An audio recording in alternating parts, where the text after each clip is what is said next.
صاحب نے مغرب کی نماز پڑھائی تو وہاں یہ شمریز چشتی صاحب کہتے ہیں کشتی پانی میں ڈوبتی نہیں، کیا وجہ؟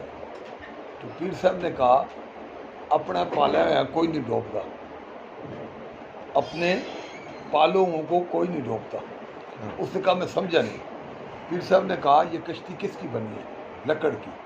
لکڑ کیا ہے؟ درخت ہے۔ تو درخت کو پانی کہتا ہے کہ یہ اتنا بیج تھا، اس کو میں نے پاؤں پہ کھڑا کیا، اب اس کو ڈبوؤں کیسے؟ تو اس لیے پانی نے اس کو پالا ہے، لکڑ کو۔ پانی اس کو نہیں ڈبوتی ڈوبتی۔ اگر سوئی اتنی سے پھینکے ڈوب جاتی ہے، لیکن لکڑ کے ساتھ لوہے کو باندھ کر پھینکے پانی میں تو وہ لکڑ کی وجہ سے لوہے کو بھی پانی تار دے گا۔